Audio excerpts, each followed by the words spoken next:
তারেক, ঈদের ছুটি তো শুরু হলো, এটিএম বুথে কেমন সেবা মিলছে? রুহি, সকাল থেকে আমি যতটুকু রাজশাহীর এটিএম বুথগুলোতে ঘুরে দেখেছি যে এখন পর্যন্ত কোনো সংকট বা সমস্যা কিন্তু দেখা দেয়নি।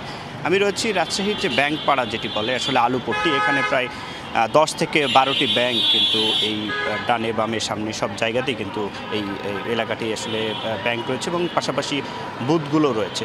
সকাল থেকে আমি এসে যেমনটি দেখছি যারা গ্রাহক রয়েছে তারা বুথ থেকে টাকা তুলছে এবং তাদের এখন পর্যন্ত তেমন কিন্তু অভিযোগ নেই। এবং আজ থেকে যেহেতু টানা 7 দিনের ছুটিতে এই ব্যাংক, বিমা এবং পুঁজিবাজার সহ সব আর্থিক প্রতিষ্ঠান এবং এই গতকালকে আমি যেমনটি দেখেছিলাম যে ব্যাংকগুলোতে আসলে গ্রাহকদের যে উপস্থিতি সেটিও অনেকটা চোখে পড়ার মতো লম্বা।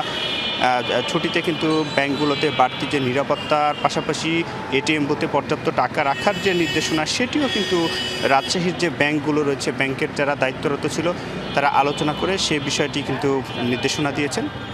এবং এই ঈদের কারণে যে কর্মব্যস্ততা সেটি এই রাজশাহীর যে ব্যাংকগুলো ছিল সেখানে আমি দেখেছিলাম মানুষজন এসে আসলে টাকা উত্তোলনের যে বিষয়টি সেটি উপচে পড়া ভিড় ছিল অনেকটা।